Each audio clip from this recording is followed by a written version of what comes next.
স্বাগতম সবাইকে মাইক্রোসফট এক্সেলের আজকের ভিডিও টিউটোরিয়ালে। আমি আছি সবুজ কর্মকার। আপনাদের সাথে আজকে আমরা জানার চেষ্টা করব মাইক্রোসফট এক্সেলের একটি সাধারণ বিষয়। সেই বিষয়টি হচ্ছে রিজিয়ন ওয়াইজ রেভিনিউ ক্যালকুলেশন। যে ধরুন কোনো একটি এলাকা ভিত্তিক আপনার শোরুম রয়েছে কোনো বিজনেসের, সেই বিজনেসের শোরুম বা বিজনেসের কোনো প্রতিষ্ঠান রয়েছে, সহ প্রতিষ্ঠান, সেই প্রতিষ্ঠানের রেভিনিউ কীভাবে আপনি ক্যালকুলেশন করবেন এক্সেল শিটে, সেটি বিষয়টি নিয়ে আলোচনা হবে।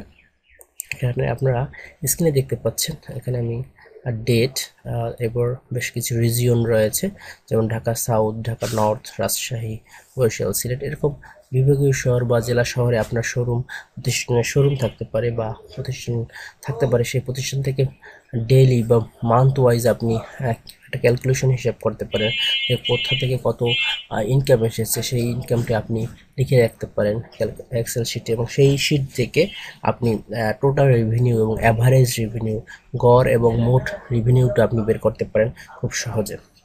আপনার এক্সেল শিটে আপনারা দেখতে পাচ্ছেন যেভাবে আমি করেছি, যে ডেট ওয়াইজ এখানে বাম দিকে ডেটগুলো দেবেন এবং রিজিয়নগুলো এভাবে থাকবে, মানে প্রতিষ্ঠান। তো আমি পুরো বিষয়টাকে যদি দেখাতে চাই আপনাদের, প্রথমে আমি এখানে সবগুলোকে সিলেক্ট করে ডিলিট করে নেব এবং আমি নতুন করে আপনাদেরকে দেখাবো এটা কিভাবে করা হয়েছে। আপনারা প্রথমে যে অংশটি রয়েছে সেই অংশটিকে সিলেক্ট করে নেবেন, আপনার যতটুকু প্রয়োজন হয়। অল বর্ডার অংশকে অল বর্ডার করে নেবেন। কোনো অংশকে, বিশেষ অংশকে যদি কালার করতে চান সেক্ষেত্রে ফিল কালার দিয়ে এভাবে কালার করে নিতে পারেন। এবার আমরা শিটের যে কলামগুলোর নাম রয়েছে, আমরা কলামগুলোর নাম দেবো, যেমন এখানে ডেট, তারপর আমরা এখানে যে শোরুমগুলো রয়েছে সেই শোরুমগুলোর নামগুলো দিতে পারি, যেমন আপনার ঢাকা নর্থ বা সাউথে ইউটি সাউথ দিলাম, ঢাকা নর্থে আপনার একটি শোরুম আছে। স্পেসিফিকভাবে আপনি লিখে দিতে পারেন কোথায় অ্যাড্রেসগুলো, সেটা হতে পারে। আমি বাকিগুলো লিখে দিলাম রাজশাহী, বরিশাল, খুলনা।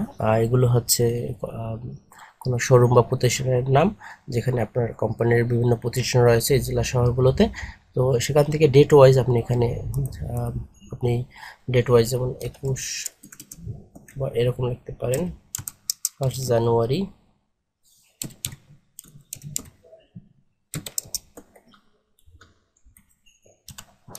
এই তারিখে ঢাকার সাউথ যে প্রতিষ্ঠানটি রয়েছে আপনার ব্যবসায়িক প্রতিষ্ঠান, সেখান থেকে আপনি কি পরিমাণ রেভিনিউ করেছেন বা আর্ন করেছেন সেটি আপনি এখানে লিখতে পারেন। যেমন ধরেন সেখান থেকে আপনি সাপোজ 1 লাখ টাকা আপনি বা 10,000 টাকা বা 1 লাখ টাকা বা যেভাবেই হোক না কেন সে অঙ্কটা আপনি লিখতে পারেন। এখানে আমরা date wise Dhaka south, north, Rajshahi, Barishal, খুলনার প্রত্যেকটি প্রতিষ্ঠান থেকে যে কি পরিমাণ রেভিনিউ বা আর্ন হয় সেই পরিমাণটা আমরা লিখে দিয়েছি। এভাবে আপনার ডেট ওয়াইজ আপনারা লিখে নিতে পারেন কোন প্রতিষ্ঠান থেকে আপনার কত টাকা আর্ন হয়েছে। একটি কোম্পানির বিভিন্ন ধরনের প্রতিষ্ঠান বিভিন্ন অঞ্চল ভেদে থেকে থাকে, বিভিন্ন লোকেশন অনুযায়ী সেই লোকেশনগুলো থেকে কত ডেইলি ইনকাম হয়েছে বা মাসিক, সেই হিসাবগুলো আমরা আসলে এই ক্যালকুলেশন থেকে এক্সেলের শিট থেকে বের করার চেষ্টা করব। তো আমরা এখানে তারিখ অনুযায়ী, প্রত্যেকটা তারিখ অনুযায়ী প্রত্যেকটা শোরুমে থেকে বা প্রতিষ্ঠান থেকে প্রতিষ্ঠান থেকে কি পরিমাণ রেভিনিউ এসেছে সেই পরিমাণটা আমরা রেখে নিলাম। তো আমরা এবার বের করব মোট কত রেভিনিউ এসেছে কোন কোন শোরুম থেকে এবং অ্যাভারেজ বা গড় কত এসেছে সেটি। কিভাবে সেটা করব দেখুন আপনারা, এখানে টোটাল রেভিনিউ